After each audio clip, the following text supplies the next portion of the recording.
A paz do Senhor a todos. Aqui é o auxiliar Givaldo e hoje vou falar: somos salvos pela graça ou pelas obras? Ouça a verdade bíblica agora. Meus irmãos, há uma grande discussão no meio cristão acerca da salvação, se é pela graça ou se é pelas obras. Como não poderia ser diferente, o problema não é das Escrituras, mas sim de má leitura e de má interpretação das Escrituras. Há pessoas que interpretam a palavra de Deus de maneira errada. Devemos ter muito cuidado para não ensinar de maneira errada as Escrituras. A Bíblia mesmo se explica. Não devemos ensinar o que achamos, e sim o que a Bíblia diz. A salvação é pela graça. É a forma como Deus nos livra da condenação do pecado, sem merecermos nem termos de pagar. Não podemos alcançar a salvação pelo mérito, nem podemos comprar. Deus nos oferece a salvação de graça. Portanto, se for pela graça, não pode ser pelas obras. Isso parece bastante óbvio. A salvação é obra exclusiva de Deus, de ponta a ponta. O homem não pode alcançá-la por seu esforço, nem contribuir com ela com seus supostos méritos.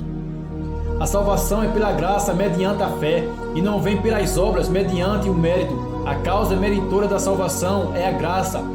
Não somos salvos pelo sacrifício que fazemos para Deus, mas pelo supremo sacrifício que Deus fez por nós, entregando seu próprio Filho para morrer em nosso lugar. Deus nos amou quando éramos fracos, ímpios, pecadores e inimigos. Deus deu seu Filho unigênito para morrer por pecadores indignos. Isso é graça, maravilhosa graça. Um trabalhador que fez um bom trabalho pode se gabar ou sentir-se orgulhoso por aquilo que realizou. Todavia, tudo isso é contrário à graça. A graça não dá lugar para nenhuma sensação de mérito próprio.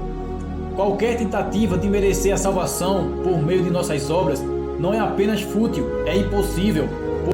Pois qualquer que guarda toda a lei, mas tropeça em um só ponto, se torna culpado de todos.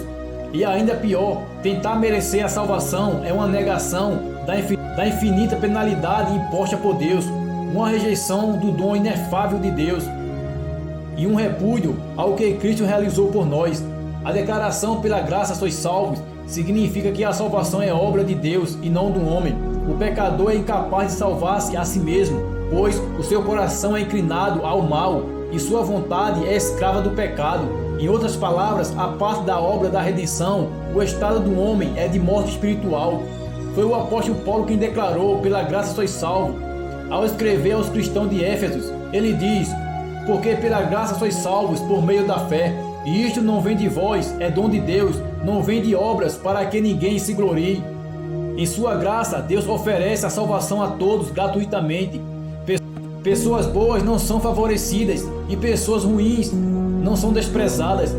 Em relação a Deus, todos estão na mesma situação e todos recebem a mesma oferta, sem custo. O que temos de fazer é aceitar pela fé. Assim, ninguém tem motivo para se achar superior aos outros, porque foi Jesus que fez o trabalho e conquistou a salvação por todos nós. Nossas obras não nos podem salvar, porque são imperfeitas. Somente Deus é perfeito e somente Ele pode nos aperfeiçoar. Então, qual é a motivação para fazer o que é certo? Se nós cremos em Jesus e Deus perdoou todos os nossos pecados, podemos continuar no pecado se nos preocuparmos? Não. Jesus veio para nos salvar da vida antiga, presa no pecado. Quem é salvo pela graça de Deus fica purificado do pecado e agora deve ter uma vida diferente. Quando alguém acha que pode continuar no pecado sem querer mudar, porque a salvação é pela graça, essa pessoa ainda não entendeu o que é salvação. Deus tem boas obras preparadas para nós fazermos. Meus irmãos, não somos salvos pelas obras, mas as boas obras que realizamos em Jesus Cristo, o amor, o gozo, a paz, a longanimidade, a benignidade, a bondade, a fidelidade, a mansidão, o domínio próprio, são um sinal que somos salvos pela justificação em Jesus Cristo e reconciliação com Deus. Porque o pecado não terá domínio sobre vós, pois não estáis debaixo da lei, mas da graça. Espero, meus irmãos, que vocês tenham compreendido que as obras são o resultado da salvação. Não somos salvos por causa das obras, mas para as obras. As boas obras não são a causa da nossa salvação, mas o resultado dela nos mostra que somos salvos. O apóstolo Paulo diz que somos feitura de Deus, criado em Cristo Jesus para as boas obras, as quais Deus preparou de antemão para que andéssemos nela. Mas temos que perseverar até o fim, pois Jesus, em Mateus, capítulo 24, versículo 13, é bem claro em dizer: mas aquele que perseverar até o fim será salvo. Meus irmãos, hoje temos a salvação de graça, mas para Jesus Cristo custou um alto preço de sangue, um preço tal que eu e você jamais poderá pagar.